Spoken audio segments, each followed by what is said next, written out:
Shawn, what's going on, man? Welcome to the Dad Edge podcast, my friend. Larry, thanks, buddy. Great to be here. How you been? Been good, man. Good, man. We're That's good both to hear. wearing our first form stuff today, which is kind of interesting. Like, Yeah. it's You weird. got a good one. I got to get that one. I got this one.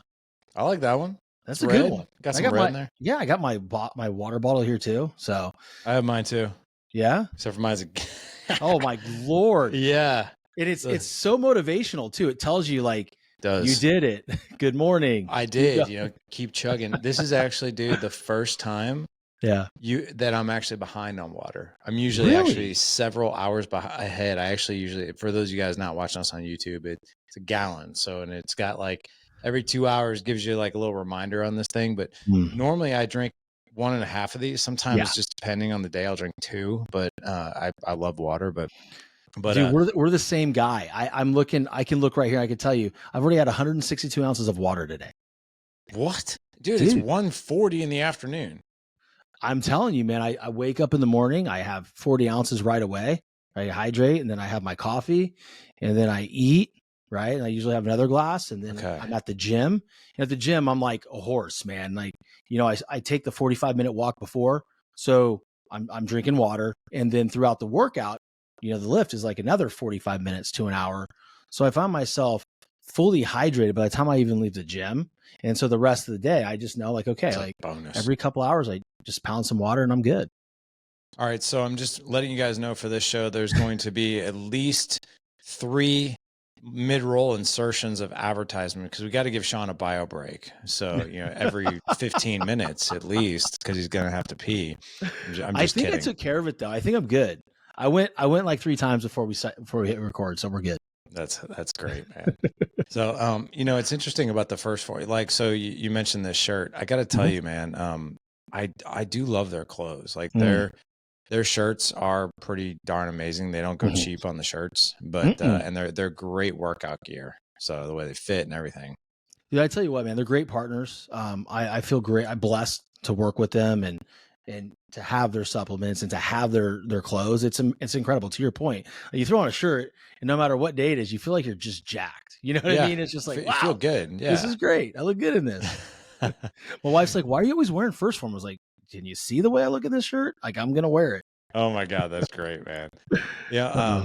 I've been doing this different thing though in the morning. So I take, a lot of people will take their greens and reds in the morning. I don't do that. I actually do this thing where I searched it up on, I do intermittent fasting, but so I searched it up. I'm like, how can I create a drink that's going to actually spark some, a metabolic response, help digestion and, help me actually basically optimize my fast, right? Because the greens, I do that. I've been doing it now before. I do it 30 minutes before dinner now because of the probiotics and the enzymes and all that and stuff. But I do this other drink in the morning. So I take, this sounds disgusting, but it's actually, once you get used to it, it's pretty good. So I take 8 ounces of cold water. I take 2 full tablespoons of the apple cider vinegar, cayenne pepper, ginger, turmeric, and lemon. I stir it up like really, really well. And then I take my entire microfactor thing minus the omega. Okay. I take that before a meal. So I take all the vitamins and then I just crush that drink with those vitamins. And like literally it zings you, right? It's got ginger, It's got cayenne pepper, it's got some, it will zing you. But like I wake up, like I almost don't even need my 1 cup of coffee that I still make in the morning because that thing, like within about 10 minutes, you just feel like you feel a little tingly, feel good, like ready to rock and roll. And it's just, it's probably costs like all of about 10 cents to make it. Okay. So you lost me at apple cider vinegar. Yeah. However, I want you to email that to me or Instagram it to me because I want to try it. Because mornings are important. I too take my microfactor, but I don't fast. But I would like something like that, to have in the morning to kind of wake me up a little bit. And if I don't have to drink coffee, I won't. But it sounds terrible, Larry. I'm not gonna lie. The first week I was doing it, I'm like, God, this is a little rough. But after a while now, like I just slam it. And there's a part of me now that I look forward to it. Like I'm used to sort of like the bitterness and the spiciness to it. And, after I drink that, I'm like, it's like, it's hard to like, you're like, okay, I'm good to go. So yeah, it's like Macho Man when he snaps. Who was this? Was he the Slim Jim? Slim Snapping to a Jim. Slim Jim? Yeah, exactly. That's your Randy. Slim Jim. Oh yeah, brother. Oh yeah. All right, man. Well, let's get right to it. So, cool. Married, 2 kids. You have a boy and a girl. I have 3 kids. 3. What did I say? Did I say 2? You said 2. 3. I'm sorry, 3. Yeah, and I even said, 1 boy, 2 girls. Yeah. Sorry about that. How long have you been married? Oh boy, what? 5 years? 6 years? 5. Okay. Yeah. So you guys had kids before you got married? No. I had 2 kids prior to meeting her, and long story, man. I don't want to really air out my first marriage, but it was just toxic. And it was one of the lowest points of my life when that ended, but I learned so much, and I learned what to trust and who to trust, and I learned what I need to do to be better. And now I have a thriving marriage, 3 beautiful children, beautiful home, and I've never been happier. So I'm curious, and it sounds like this is kind of tough for you to talk about, which we don't have to talk about like the crazy part of it or the stuff. But I'm really curious about the lessons, because it sounds like you really took some lessons from this. Yeah, I mean, back then, I was, all I really cared about was coaching baseball, right? That's all I wanted to do. I wanted to coach baseball. I wanted to be with my boys. I wanted to be with my coaches. I wanted to drink beers with my coaches after baseball, a win, after a loss. And, I got really unhealthy, right? That's first and foremost. I was about 264 pounds and pretty fat. And yeah, it was bad. And, I think that bled into the marriage a little bit. But I will say the partner I had was one of those, how could I say it, just compulsive liar. And it was really hard to deal with. So what I learned in that breakup, in that divorce, and going through all the unfun things that happens in a divorce, especially when you have children, is your darkest day may feel like your darkest day, and you may feel like everything's coming to an end. But at one point, something's going to turn around, and you're going to feel better about yourself, and you're going to feel better about your situation. So nothing really hangs around for too long, right? You go through seasons of your life where you're down and you're, in this case, fighting for your children. But at the end of the day, I look here, or, years later, 5, 6, 7 years later, I look at it and it's just like, wow, we got through that. And I have the most amazing relationship with my children, and they come to me and my wife when something's rough, when they're going through something. We are the trusted household because we parent. I learned to parent differently, right? I'm more open to things, and I'm more gentle. What do you think? I'm curious about the very specific things that you do different to make this house that type of environment. What do you guys do? We collaborate more, right? We're on the same page. We have conversations at night about our children and throughout the day, if needed. Hey, this is going on, XYZ, maybe this happened with our 4-year-old, and we have conversations about how we want to handle it. So that way we're on a unified front when we're having conversations with our children, right? I think the most important thing is to do that with your spouse, because if you guys shoot off and handle it your way, your spouse may not agree with that. And more importantly, your approach may not be the right approach for that specific child. Right. Oh, so you have to make sure. So what I've learned is to take the emotion out of the situation and really dive into what is the root and what is the overall outcome. And the overall outcome that we desire is our children to understand what we're trying to say, to take the learning lessons. So that way, when they grow up to be adults, they have these tools. Like they have this tool belt that they can just, pull out at any point in time and get through adverse moments. Do you have a story that really highlights that? I know I'm putting you on the spot, but a story, honestly, I just talk a lot about my childhood and how my parents were with me, Larry. I mean, I was told, children are to be seen and not heard. And it's yes, sir, no, sir, yes, ma'am, no, ma'am. And don't speak until we tell you to speak. And this is what you're going to do. And if there was any, discipline that needed to happen with me, it was just a lot of yelling and screaming. Yeah. Right. So I always bring those stories in because I want them to know that that's how their father was raised. And to some point, my wife, Jacqueline, she was raised at that. There's a lot of yelling in her house too at times. And so what we really focus on is just because we were raised that way doesn't mean we need to raise you that way. And we want them to be able, and I'm sure there's going to be things that we mess our kids up. I'm positive, right? I feel like every parent has the best intentions, but my kids are going to grow up and at some point they're going to say, I wish my dad would have done this better. So I want them to know through these stories about how I was raised, that just because that was their story, and that's how they perceive me or my wife, Jacqueline, as they were growing up, they can break the cycle at any point with their children. Mm-hmm. So you think it's important to give your kids choices and not just be told what to do? Yeah, man. I mean, even breaking down to when you're getting them ready for school. Yeah. Hey, why don't you guys go outside and it's about, 55 degrees. Let me know what you think. What do you think you should wear? Instead of saying, here's your jacket, you're going to put this on. Yep. What does that teach them? I agree. And we're hitting on a really triggered topic already.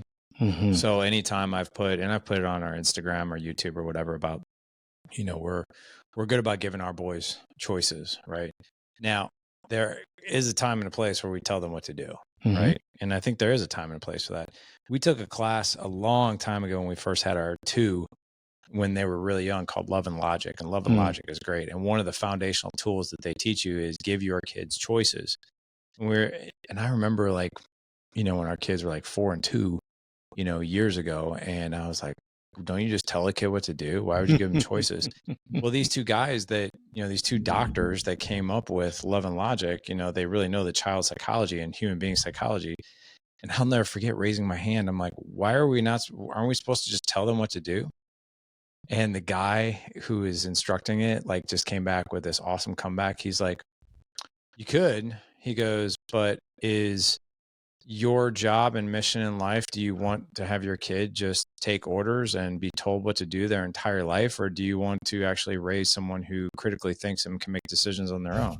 And I'm like, He goes, what you're doing as a parent is you're giving them several reps in their childhood to do that very thing. He goes, now granted, there are going to be times, of course, that as a parent, you're like, no, this is what we're doing. Or no, you need to go do this.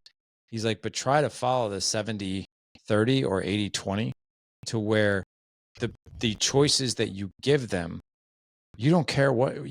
It doesn't really make any impact. The biggest impact is that they make it. So for instance, I don't care if my kids dress warm enough for 55. I don't care what they wear as long as that's something that's appropriate for 55 degrees or 30 degrees. Hey, go outside and then come back in and tell me what you think you should wear.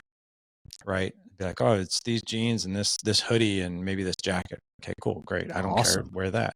Versus no, put on these jeans, put on this hoodie, and put on this jacket, and that's what you do. So it sounds like you guys go about it the same. We do. I mean, even breaking down to we have morning responsibilities. These children make their beds, they brush their teeth, they put their pajamas, they fold them if they're not dirty, and they put them right on underneath their pillow for the next day. Then they come down, they get ready for breakfast. And what we found is the two older ones, Bobby and Alina, they're great with it. They wake up, they do their bed, brush their teeth, they come down dressed, ready to rock and roll. My 4-year-old is the wild card. Right? Yeah, she's the one that's gonna cause the chaos when it comes time to it. And we always say, hey, would you like to do your bed first, or would you like to brush your teeth first? And if we get kickback, we say, all right, cool. Hey, feel free to join us for breakfast when you're done with your morning responsibilities. Right. And again, to your point where we don't care what happens first, as long as they all get done. Right. So do you want to brush your teeth first, or do you want to make your bed first? Man, what's it hurting if they choose? Yeah. Well, I'd like to brush my teeth first. All right. Awesome. Productive. Let's go. And I think that's a good way to be, because again, we're giving them reps to make decisions, to make choices in their life. And at the end of it, when they grow up and then they have adult or kids of their own and marriages of their own, we want them to be functional adults in society. I agree. And I also think choices result in consequences, whether they're good or bad, right? I remember when we used to get all bent out of shape, at bedtimes, right? We used to loathe bedtime, right? And it's brush your teeth, put on your pajamas, clean your room, get out your stuff for tomorrow. All this stuff. It's right? And then they're fighting you about it the whole way. It's really, really fascinating when you say, hey, here's a list of the next 3 things that have to be done before we read our book tonight, right? And it's 8:30 now, and these 3 things need to be done, and it's lights out at 9. So, you have 30 minutes to get these 3 things done, and you can choose which one you're going to do first and how long each one of them are going to take and all that other stuff. Just know whatever time is left over after these 3 things are done, that's how much time we have to read. Dude, I love that, because when you said bedtime, you said load bedtime, I'm still in that. Like, the 2 oldest, great, but the little one, in and out of the room, in and out of the room, in and out of the room, like knocking on the door and just telling story after story, but not wanting to go to bed. So, for me, I think that's great. What we try to do is we try to be as patient as possible, right? But I love the idea of, hey, if you want to read a book, it's 8:30. Lights out at 8:45. So you need to go brush your teeth. So whatever time's left over, that's how much time you get for the book. Yeah. So they learn to be more efficient, because you're talking about consequences, right? Yeah. That's the one thing that's really hard, as parents, is wanting to save your kid from adverse consequences. I think it's the one thing that I'm growing through right now. Yeah. Right? I think we talked about it before we were recording. You want to make sure, I can't sit there every second of the day and protect them. Right? They need to make choices that have adverse consequences, so they can learn, like, hey, maybe next time I don't do that. But if I take that from them, then what am I teaching them? Yeah, 100%. I mean, even the thing where you're trying to get them ready in the morning, right? Like they know the 2 or 3 things they have to do. Like, hey, these have to be done. You decide which ones you're going to do first, and then join us for breakfast. Especially on school days and stuff like that. We've been in the past. We've been like, hey, breakfast is from this time to this time. And if it took you too long, or you were lollygagging, or you got caught up and distracted and doing something else, and you missed your window for breakfast, well, there's lunch. And, it's like, for first time parents, man, it's like, I remember taking that class, and I remember hearing that. I'm like, oh my gosh, like, that sounds cruel. Like, they're going to miss breakfast. And one of the instructors was like, was there ever a kid in human history that starved to death because he missed breakfast? No. I'm like, no. Like, was he really hungry for lunch? Yep. Did he miss breakfast the next day? Probably not. So it's like, okay, I got it. It's like all these stories that we have that may or may not be true. Yeah, it's like, you don't want your kid going to school and say, hey, my parents didn't feed me breakfast. Right. You don't want to look like that person, but at the end of the day, you know what's going on in your household, right? Yeah. You gotta be confident in that, right? Hey, no, you missed breakfast. Breakfast from 7:30 to 8:15. You missed it. Yeah. Bet you won't miss it tomorrow. Yeah. Yeah. Bet you better eat all your lunch. That's right. Yeah. So yeah, kids are. Give me some other examples of choices, and I also would love for you to give us an example of, like, yeah, but this is what we're doing. Yeah, I mean, as far as choices, the one kickback that we really get, I mean, again, we face a lot of issues with screen time, right? Like, our youngest really wants to watch TV constantly. And so what we say is, all right, you're begging for TV. It's a Tuesday. All right, well, make a deal with you. If you watch TV, do you want to watch TV tonight, or would you like to wait till Friday like we normally do? Because during the week, we don't like to turn on the TV. We just don't. We want to do things with them. We want them coloring. We want them reading. We want them exploring things, making things. We have a pool out in the backyard. We'd like to go do that. Right? We don't want to be sitting inside and just doing screen time. So they can just be like, blah. Because the problem is, every single time we have screen time, all 3 of my children are like, blah. Like, they go like their brain is shut off and they're not working. And it's like, I can't even have a conversation with these 3 at dinner time.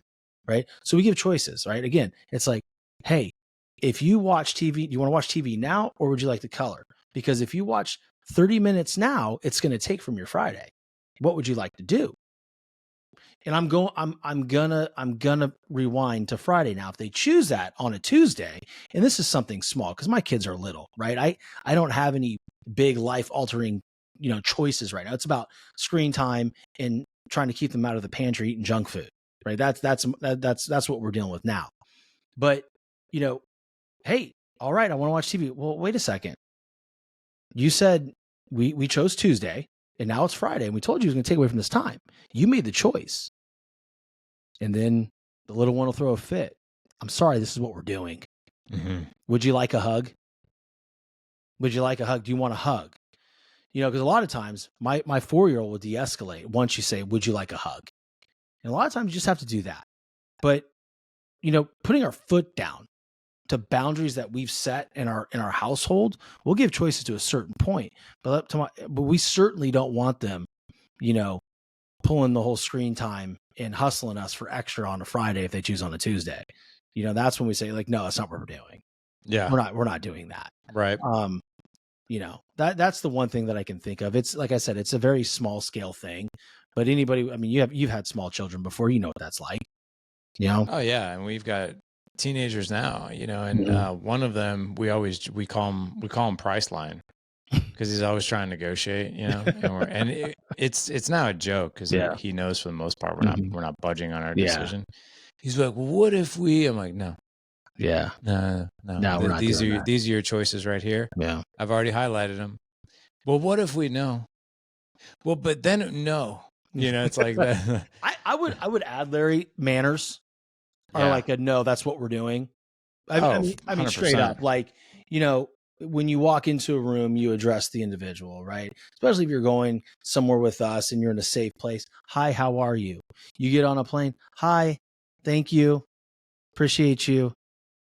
Like, those are non-negotiables in our household, right? Yeah. Now, again, you know, we are very rigid when it comes to manners, even in our own house. And maybe we can, you know, be a little less informal in our home, but we really want to, you know, instill this in our children because, again, we have a blended family. So my 2 oldest children are getting outside influences 50% of the time. So when they're home, when they're here, I got to make sure that we implement those manners because it's not necessarily enforced otherwise.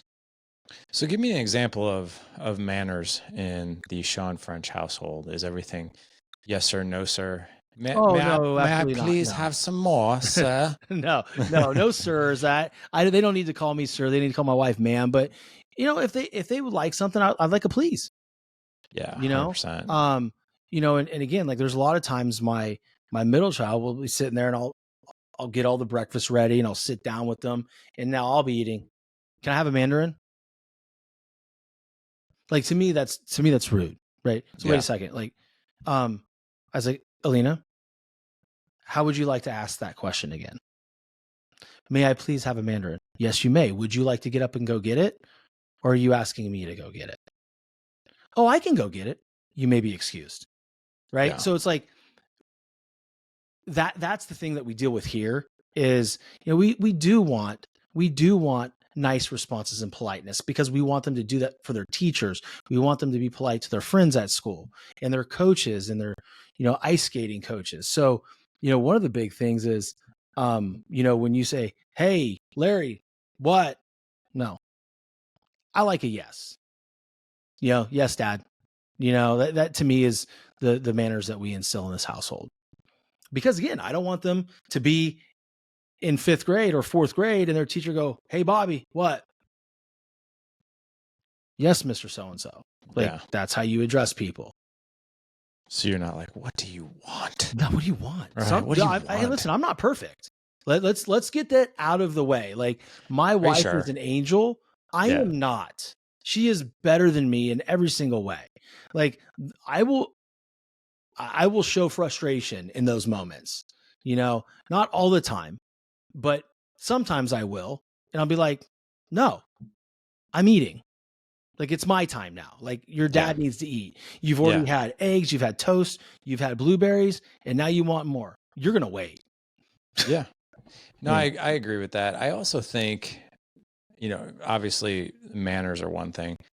Voice tonality is something that we're big on here too. So like even today, like my 7-year-old was like, Mom, like doing that thing. Mm-hmm. I was like, Colton, come in my office, please. Mm-hmm.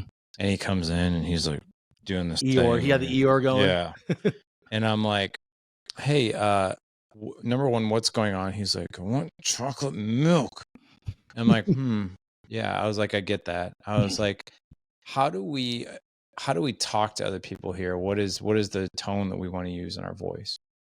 And he's like, a nice tone. And I was like, was that a nice tone? And he's like, no. And I was like, and if you are calling for mom, what would be a better way to go about that? He's like, I should probably go knock on it. She was in the room. He's like, I should probably knock on the door and use a better voice. I was like, exactly.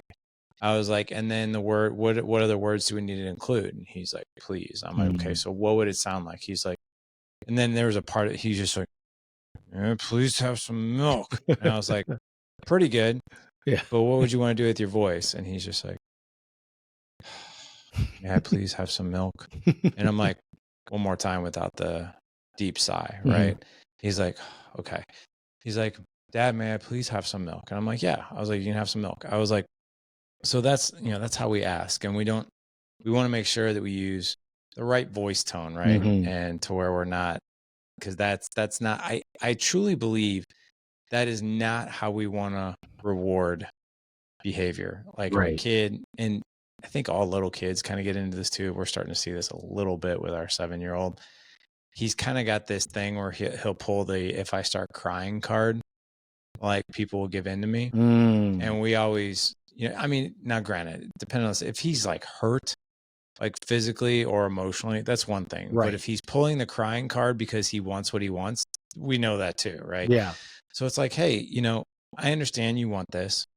But let's calm down first and think of the best way, to ask for it is what you want.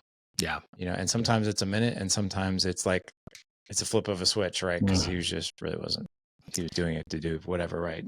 Right. I get that too. Tonality is a big thing, right? How you ask for something or how you say it is more than what you're saying. And, I think every parent really goes down that avenue of, hey, where do I go from here, right? My child said, I want milk, right? Well, okay, a lot of parents could shut down. I'm like, you ain't getting any milk. You're getting nothing, and not go the extra mile and teach the lesson, right? So what we want to do, and just as you're saying, is, hey, we're going to teach the right tone in this household. So that way, when you're out in the world, you're a better communicator, right? That's what it's about. It's not about us. And for whoever's listening, it's not about us, wanting to be that dominant individual. It's like, I want to teach my children something. I want them to know when they want something in the world is to be articulate and be kind, have manners. Because I mean, listen, without that, it just sounds like you're just shouting orders at people and it never sounds good. I agree 100%. How you say something is literally how it will land and be received, right? Yeah. We do this all the time with guys in the community where we'll teach them, like, you're not thinking of your voice even as adults, right? But I could use the same words, different tonality, and it comes across, one way would come across judgy and one would be like, dude, I think what you're doing is totally awesome. So if I'm looking at the back of your sign here where it says the Determined Society, I could be like, Shawn, what's up with the Determined Society? And I could ask you like that, or I could be like, Shawn, dude, what's up with the Determined Society? Right. And depending on what tone I use, it's going to land for you differently. Like, I have no doubt probably the first one I said, did you feel maybe accused or judged or something? Or just like, wow, you don't like it? Like, what's wrong with it? You don't like it. What's going on? Yeah. And it could have meant none of that. It could have just been like, I wasn't conscious, or even, I wasn't focusing on the right curiosity tone, right? Which is, I'd be just genuinely curious about, like, it looks like an EKG kind of, right? It does. Well, that's the line of success. Well, look at that. See? So when you're curious, tell me about the line of success. So it's flat, right? It starts off flat and it's there for a long time. Then you have some growth and then you're really happy about it. Then it dips down, then you're back up. It goes way high, way down, back up again. And there's going to be a point where you plateau. And those are the moments where you maybe just switch a little bit about what you're doing, right? You always pay attention to that line. And then all the way to over your left shoulder. Is that a ladder? Is that what that's supposed to be? No, actually, that's a blind. That's a reflection. Oh, it is? Yeah, dude. It's my blinds over here. Is that a ladder? No, that's there. So funny. See, like I literally, so when I first saw that, I was like, that's really odd. I was like, there's blinds in there. I was like, that can't be blinds because that's a sign. I was like, maybe that's a ladder. Yeah, so the blind's acrylic. So Okay. it picks up reflection, right? There's nothing I can, it's always got that reflection in it. So it's one But of the dude, downsides of The Office. but you know what's awesome about that is it What's that? looks like it's 100% supposed to be there. And as you Really look at the ladder of success, right? It goes up and down. So I literally interesting. thought that was a part of your sign. I should just go with that from now on. Totally should. Should. There you Okay, go. cool. Awesome. See, when it all Yes, it's a started with the ladder. right voice tone. So It's a ladder of success. yeah, man. So I'm digging the you have to have the right voice Mhm. tone. You have to have boundaries. You got to give kids choices, and sometimes you do, sometimes you don't. But I think the majority of the time, I think that 70, 30, 80, 20 is a good one to use. I'm very curious. Your oldest is a boy, and then you have 2 girls. So I only have boys. I only know boys. So like, when it comes to what's most important for you guys to raise these kids with. So I'm curious, what is most meaningful and important for you to raise a boy, like the life lessons you're trying to teach him? And then to raise a strong, confident young woman, what's most important? I think they blend together, to be quite honest. And follow me here. So my son, when he gets really kind of snippy with his sisters, we always like to say, "Hey, like, how do you feel that came off to them? You know, you're really snippy." Well, what do you mean? Well, Alina asked you if she was, it happened this morning. "Bobby, would you like some water?" "No, I have water." She's like, "Well, this is cold. This is new water. That water you have over there is from last night. So I wanted to give you new water." "No, it's fine. I got it. I don't need it." I'm like, "Hey, how do you think that sounded to her?" Yeah. Well, he goes, "Well, I don't know." I go, "Well, this is how you said it. How would you feel if you asked me if you asked me if I wanted water and I came back at you like that?" He goes, "I'd be really sad." I was like, "Do you think your sister's sad?" He goes, "Yes, I do." And I said, "What should you do?" "Alina, I'm really sorry. I'm still tired. I would love some cold water." I said, "Okay, let's take this a step further, Bobby." And this is where it gets good. I go, "You are the measuring stick. You and me, son, are the measuring stick for what those 2 beautiful girls will take from men when they get older, whether it's a boyfriend, a spouse, a friend. We are the measuring sticks for how they feel they deserve to be treated." And so I have to be very aware when I'm speaking to your mama, because you are going to watch me, and that's how you're going to treat women. And I go, and on the girl side, it's very important for me and my wife to raise 2 strong girls to be like, "Hey, I didn't really care for the way you spoke to me just now. My feelings are hurt. I feel it could have been handled differently," and to voice their opinion and be confident in that and walk away if they have to at that certain moment. But that's why I feel those 2 things are directly paralleled, right? Every single day, I feel like there's a teachable moment with Bobby. That's how your sisters are going to feel they deserve to be treated by another man. How would you react if someone outside your family, like maybe a boyfriend or a friend at school, talked to your sister like that? He's like, "Oh, I'd be so mad. I would go after him." I'm like, "Then what gives you the right?" See, I love that because we are a walking, talking movie that we have that they have a front row seat to. That's the way my wife and I really. That's how we operate within our marriage. But for you, I think it's really fascinating because you intertwine the sibling into it, right? To where you get your boy involved, because there's really a couple different lessons that's going on here, in my opinion. Number one, you're teaching him, hey, the world is actually bigger than you. And I think for kids, they think they are the world, right? Right. So we can actually be the example, right? And there's something that I think kids would actually take pride in and be like, hey, guess what? You are the example and your sisters are watching you. So hey, that's a pretty cool honor, right? Yeah, it sure is, man. And we want to make sure we're doing that. But by doing that, with arming him of the responsibility of like, hey, I set the tone and the example, like for my sisters, right? Which by doing that, he's automatically going to start operating at a higher level himself, because he doesn't want to let you down or them down, or so you're implanting that seed in there for him to do that, and a big reason why. I just want him to lead. I want all 3 of my children to become leaders, right? I mean, there's going to be times where, they need to follow a coach or follow somebody that may have a little more experience in a certain subject or an act. But the bottom line is we want to raise leaders in this household, right? And the way that we do that is empowering them at such a young age. 100%. Yeah, leaders set the tone, they set example, and I think that's an incredible job. Sorry, that's my monster dog. I remember your dog from my show that we recorded. I don't know, maybe 2 years ago. He was maybe a year ago. I don't know, but yeah, he was there. He was on the show too. Yeah, he's still making sure that no one ever breaks in here, and if they do, it'll be the end of their life because he's a 160-pound monster. Okay, so I think that is outstanding as far as how you're arming your son, but you and your wife also, you and your wife operate the same way that Jessica and I think operate, which is hey, they're watching us. Mm-hmm. So what in your mind, what are they watching most importantly? They're watching everything. Yeah. They're watching specifically how you walk, how you take care of yourself, what you put in your mouth. Are you exercising? Do you value your body? Do you value your spouse? And most importantly, what they're watching is how you deal with conflict, right? Because that's the thing. I grew up in a yelling household, Larry. Like all I knew in my first marriage and all my other relationships, that if I was mad, I was raising my voice. But the bottom line is just because I was raised that way doesn't mean I need to act that way in my marriage, right? So what they see when me and Jacqueline are disagreeing or in a fight, it's a conversation. We want to show them how to fight fairly.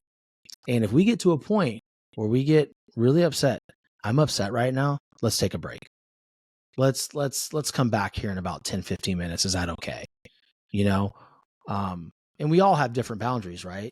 So if I'm having a bad day and my lovely wife is bending my ear on something that I feel I just can't handle at the moment, I have to be very aware of how I'm speaking to her, right? I have to say, hey, listen, do I go, like, I can't deal with that right now. Like, I've got other stuff going on. What she's going to hear is that her feelings and what she has to say aren't important to me. However, if I say, Jack, I want to hear everything you have to say and I want to be able to address it. I just don't feel I'm in the right mind space right now. Can we talk about this later? I'm focused on this and I just don't feel I'm going to give you the response you deserve. I think that's very, very valuable for your children to hear that. I agree. We use when we talk about this very thing, because what you just did was it's a very self-aware thing to do, right? And it's a very selfless thing to do, whether we want to give that other person the 100% of what we have, not 50%. We call this the Michael Scott example, from The Office. Love that. And we're like, somebody who's not self-aware is not going to create credibility and trust with those around him, right? And if you're not a self-aware father or husband of what's going on for you in that moment, how you're going to show up, how you're responding, it's either going to create credibility and trust or it might diminish it, right? Yeah. There's a reason that people that work for Michael Scott are so annoyed with him and don't trust him. It's because he doesn't even is aware of what he's doing himself. Yeah. But for someone to have that awareness of like, hey, this is where I'm at the moment. Do you mind if we talk about this later on tonight? I need to decompress and I just want to give you everything that I have. And I don't want to leave anything on the table when it comes to this conversation because I know how important it is. Somebody who's hearing that, I mean, what a grown-up thing for our kids to hear, right? Versus I grew up how you did, which is lots of yelling, lots of screaming, the loudest voice in the room, one, quote unquote, one, right? Or the other person was like, well, it's just no use trying because I'm just getting overpowered. But what an incredible conflict resolution skill to teach, which is self-awareness in the beginning. Yeah. And again, I'm not batting 1,000 here by any means, right? Of course not. I mean, like this morning, this is a funny thing. We're sitting here talking about this and I'm not hypocritical in the sense, like I caught myself, right? It's important to catch yourself. And when you catch yourself, you have to address it in front of your children and your wife, right? Because you want them to know like, hey, I did not do very well in that moment. I'm sorry. Do you forgive me? So this morning, wife's taking the kids. They're going, my wife's going to her classroom so she can do some work because school starts later on this week. And I saw her put her computer in and a computer charger. I'm like, that's not my charger, is it? I was like, I have the dad edge today. I need my charger. And she just looked at me. She goes, no, it's mine. She gave me this look. I go, wow, I'm sorry. That didn't come off well. Like I should have, that was bad. I like kids. That was bad, you know? And I felt really upset with myself in that moment because like all she was doing was putting a charger in the car. Hey, by chance, is that my charger? No, it's mine. Okay, great. Cool. Just want to make sure I had some, battery for the show. Yeah. Voice tonality, one is, again, going back to talking about your sign, right? Mm-hmm. One feels accusatory and one doesn't. Interestingly enough, when it comes to social media and growing your social media platform, there are, what I've noticed is, I've always been very, lucky in the sense that the content that I put out, I probably get 95% love, mm-hmm. 5% some hate, mm-hmm. right? Just because it's landing for people differently, right? I actually use this as an example because we did this with my oldest son, because luckily Jessica and I, we rarely argue, right? Mm-hmm. Which is kind of cool, but it's also not doing our kids any favors around seeing what does conflict resolution actually look like, mm-hmm. right? So, and I think that's a miss. So this was a few years ago, and I used this as an example on Instagram, and I had, lots of good comments. One guy was like, oh, suddenly everybody's an expert. I'm like, dude, come on, man. But whatever. But so we were in this triggered conversation. I don't even remember what we were disagreeing about, but we were talking just like how you and I are talking. Mm-hmm.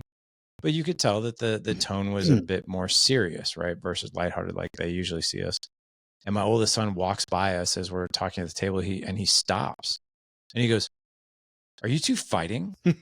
And I'm like, because I don't think he's rarely heard us argue or even yell. And I'm like, we're disagreeing. I was like, we're ironing some things out on how we view something, and we're trying to figure it out. He's like, "Are you guys gonna get divorced?" Oh, wow. And I'm like, are you serious? I was like, I don't know, Shawn. To be honest, it gave me a real glimpse of oh my God, am I raising kids without conflict resolution because they really don't ever see it? And do they think a fight means end of the relationship? Wow. And I'm like, I don't want that. I was like, you know what? And I asked my wife, I was like, if you're okay with this, I was like, pull up, have a seat. Mm-hmm. I want you to listen to every single word that me and mom say to each other. And he's like, I asked my wife, I was like, are you cool with that? She's like, yeah. So, okay, cool. Sat down, took about 15 minutes. We went back and forth, and we did our normal quote unquote conflict resolution. And I didn't give my son anything to do except for sit down and just listen. Right. And then we were done, came to our compromise, and we figured it out. And I looked at my son, I go, what did you notice? And I was just really curious. I was like, was he asleep during half of it? Like, what did he pick up on? He's like, I picked up on a lot. I was like, really? I was like, what'd you pick up on? He goes, how you guys talk to each other. He's like, you didn't yell. I was waiting for somebody to yell and no one ever yelled. I was like, yeah, we didn't yell. He's like, you didn't call each other names. And I was like, no, we didn't. I was like, we're always like that. I was like, I'm never going to call your mom a name. She's never going to call me a name. It's one of our boundaries. So what else did you notice? He was like, and this one I thought was great. I was like, he goes, no one interrupted each other. I was like, right. I was like, because one of our rules is allow the other person the time and space they need to talk. And the other person's job is to listen with curiosity, period. And he's like, yeah, he's like, no one cut each other off. I was like, anything else? He goes, yeah, you guys came to a solution that both of you felt good about. And you didn't get there the first try. You had to keep going a little bit deeper. And I was like, exactly. That's big, man. It was, because I was just like, I got to be honest, my kids aren't the best at that. Sometimes they think to win a fight, you got to be the louder one or punch your brother in the head. Yeah. Right. And I'm like, no one punched each other in the head. And no one got loud. Right. Larry didn't get beat up by Jessica. Everything is fine. On most days that would happen. I hear you. Yeah. It's funny because you say win, right? And I remember being young and being in arguments with a girlfriend or, early on in my marriage, like, oh yeah, I win this. Well, when you win, what do you actually win? Yeah. All you get is the other person feeling less than, Right. ticked off, and now you have a contentious household where you walk into a room and you can just feel the heat on, being just stared right through you because you made that other person feel like they didn't matter. Yep. Right. So that's a good point, man. Like I really don't care to win an argument anymore. Yeah. We always ask the question, do I want to be right or do I want to be effective? Mm-hmm. And I mean, depending on the topic, do I want to be right? I don't know. It just depends on the topic, right? Do I want to be effective? Pretty much every time. Every single time. But in order to be effective, it's most important, that both parties are effective, right? That we are effective together as a unit, right? We don't resolve this. It's me over you or you over me. It's like, how did we actually elevate the entire situation to a point where both parties feel really darn good about it, right? I'm curious about your past with the Determined Society. You have this athletic background, yes, and I want to switch gears a little bit from relationship skills to this concept that I think not just men, husbands, and fathers have a difficult time with, but human beings in general, which is doing the things that we don't feel like doing to get results that we truly want. And I'll just go back to a book that I recently read, Relentless by Tim Grover, where it's great. Where he talks about cleaners, which, right, those are the cream like of the crop. Jordans, the Kobe's. The Jordans, right. Yeah. They're so obsessed with the results that they are emotionally detached from how hard they feel the work is. So they're willing to I'm going to do whatever it takes. I don't care how sick I am. I don't care if I'm injured. I don't care if I don't care if I don't feel like doing it. I'm so obsessed with getting to this level of performance that I don't care what it takes, period. Yeah.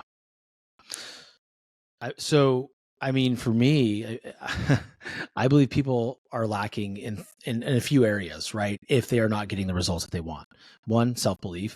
2, clarity. And then 3, action, right? So if you don't believe in yourself, you're not going to have any clarity of where you want to be. And I always ask people, do you think Kobe Bryant and Michael Jordan didn't see themselves on the big stage making the winning basket, winning world championships, or being, compared to each other later on in life?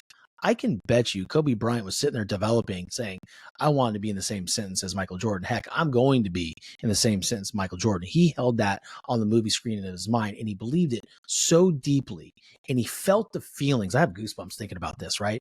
Because anytime you're shooting for something, you have to believe it in your soul.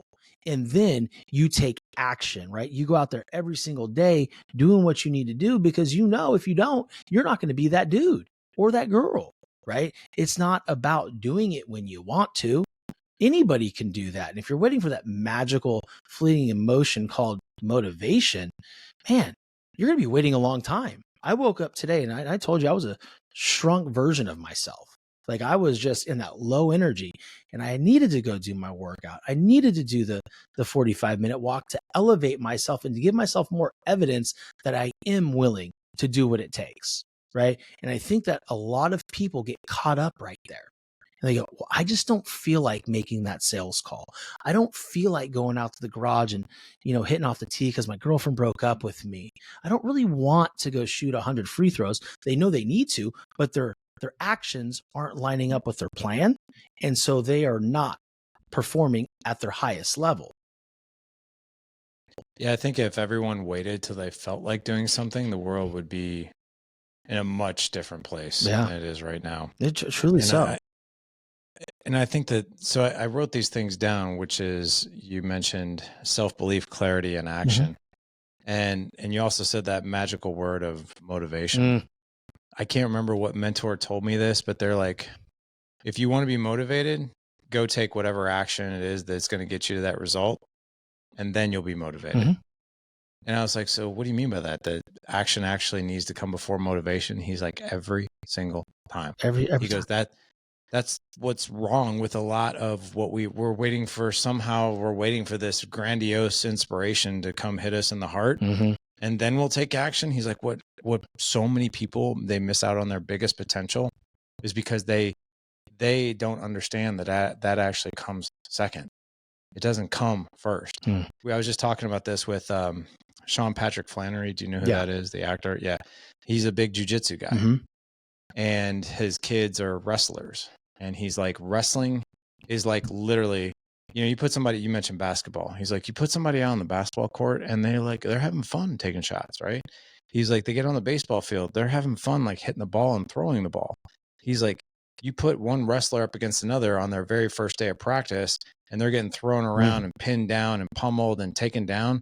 Like, you don't really feel like coming back the next day and going through that again. That wasn't fun. In fact, he's like, you're not motivated. He's like, wrestlers, he goes, and a lot of athletes such as yourself, they understand that like, I'm going to go to practice and then get better at this. And I know that the motivation to win more matches will come after I've gained the confidence and the skills around taking the action I need to take in order to get there. It's so funny too, because it's carried over into my career, my sales career. And I've always been, I can remember being in Monday morning meetings and, when everything was in person, because now it's all virtual meetings, still just mind blowing to me. Right. But, Shawn, why are you not watching the YouTube video? What did you get out of it? I'm like, I wasn't paying attention. Why?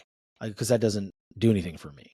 Like, I don't need to watch a YouTube video to be ready to go to work or to do the thing.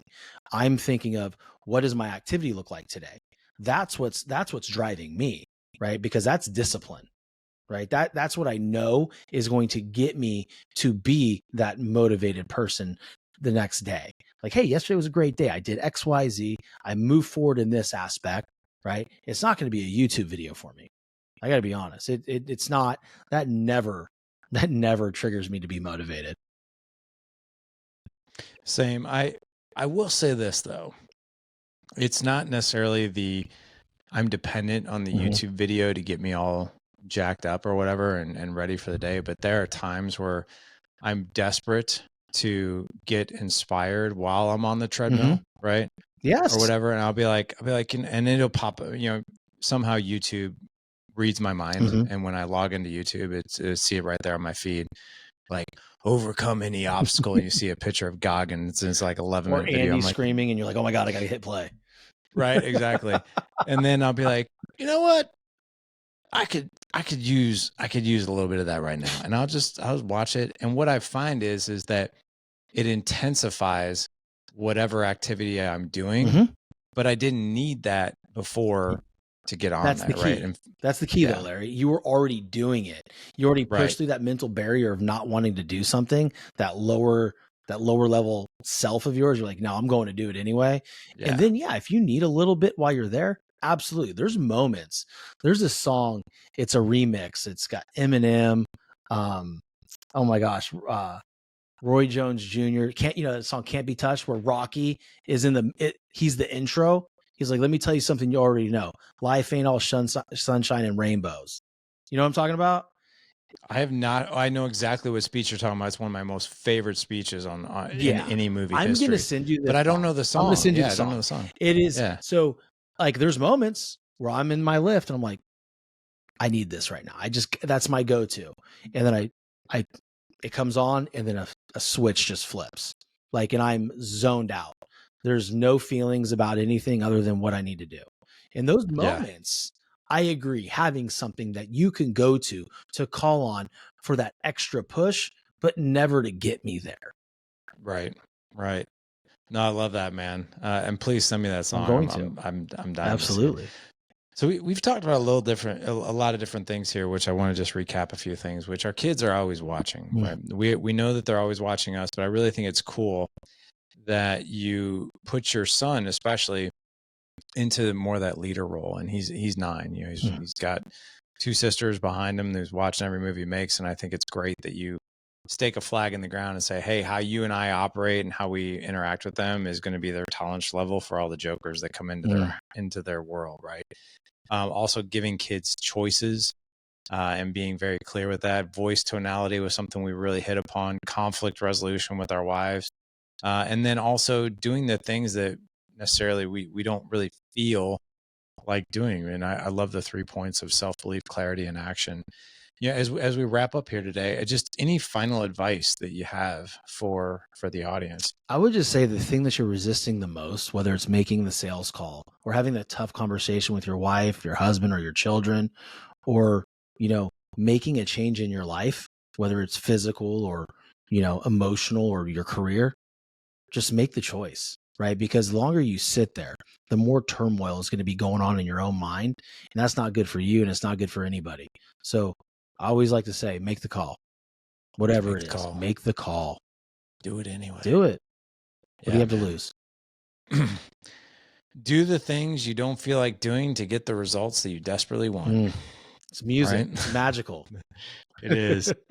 Well, gentlemen, that's all we have time for today. Shawn, before we get out of here, if any man wants to just connect with you, what's the best way to do so? You can go to Instagram at the Shawn French, SHAWN. Hit the follow button, send me a message. Let's chat. Let's just connect. Yeah, that's so yeah, make sure guys you spell it correctly. It's SHAWN, like you said.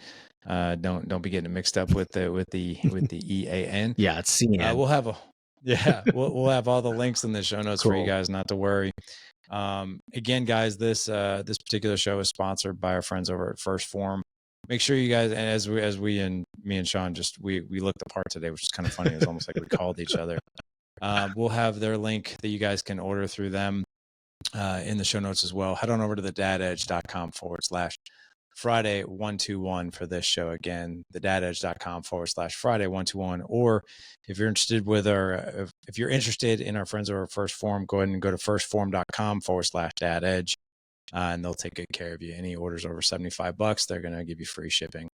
Shawn, again, thank you so much for coming on today. This was awesome. And thanks for the reminders, powerful reminders and words of wisdom. Brother, it's always an honor. Appreciate you. Back at you, man. All right, man. All right, gentlemen, go out. Live legendary. Take care.